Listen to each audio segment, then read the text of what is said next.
Hi guys, how you all going? This is my review of Beetlejuice Beetlejuice. Now, this movie came out about last week now. I saw it on Monday. This movie was directed by Tim Burton, who also directed the original 1988 movie.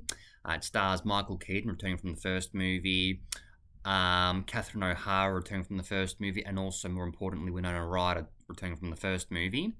What did I think of the movie? I actually really enjoyed it. I really enjoyed it. I wasn't a huge fan of the first Beetlejuice. I actually saw it twice this year. Both times I thought it was okay. Like, it was very Tim Burton-ish, but I wasn't a huge fan. I just found the storyline a bit mid. Um, and it didn't really. I never felt like they were like Adam and Barbara were ghosts. I don't know. I would have preferred to actually feel as if they were ghosts, which I didn't really feel for the most part. This movie, however, I thought was actually slightly better. I know, unpopular opinion, I thought it was slightly better.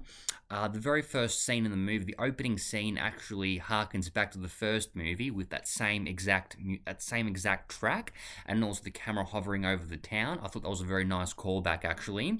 Plot is pretty straightforward.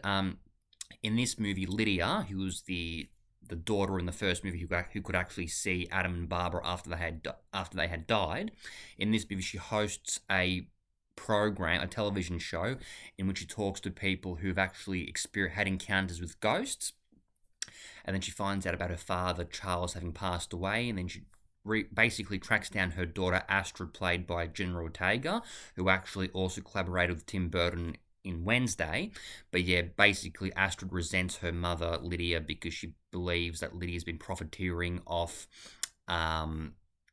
seeing ghosts at the expense of her father, essentially, who's also revealed to have passed away. So Lydia's ex-husband. And then basically in the movie, Astrid actually meets a boy who is actually revealed to be a ghost, and then he tries to hatch a plan to actually switch places with her so that he can actually return to life, and that essentially Astrid will take his place, in the afterlife. And then Lydia actually finds out the boy who Astrid actually met murdered his own parents before then accidentally getting killed himself. And then Lydia becomes desperate to actually save Astrid from the afterlife, and then she strikes a deal with Beetlejuice. She basically, brings Beetlejuice back to life so that she can actually save Astrid. Now, in terms of story, I thought the story was okay. One big issue I did have with this movie, I felt like there were too many subplots. You've got, for example, you've got Lydia's relationship with her daughter Astrid. Then you've got the whole subplot about Beetlejuice's ex-wife trying to actually kill him. Then you've got the subplot involving Delia and her snakes.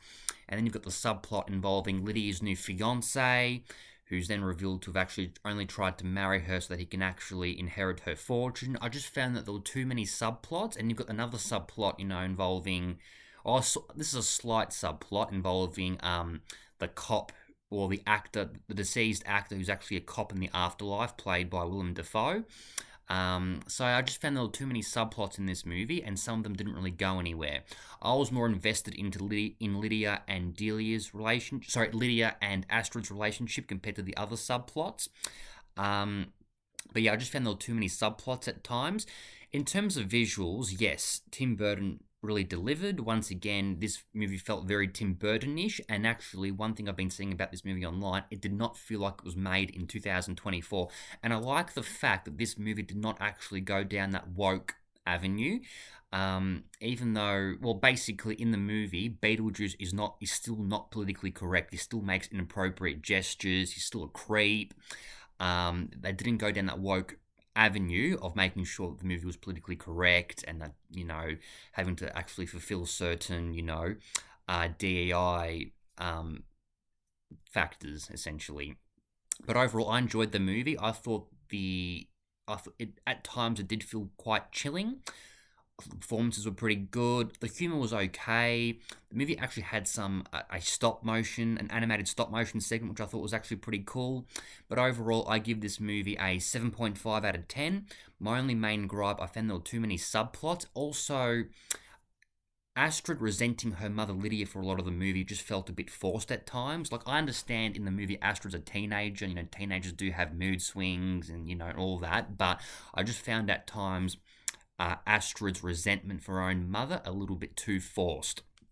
But overall, in terms of pacing, I thought the movie was pretty well paced for the most part.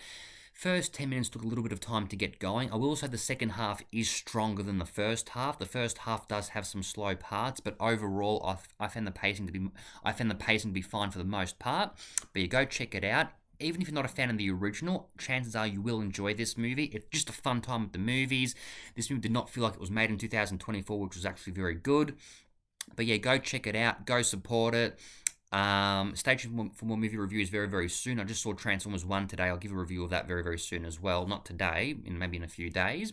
But yeah, go support Beetlejuice. I think you'll like it.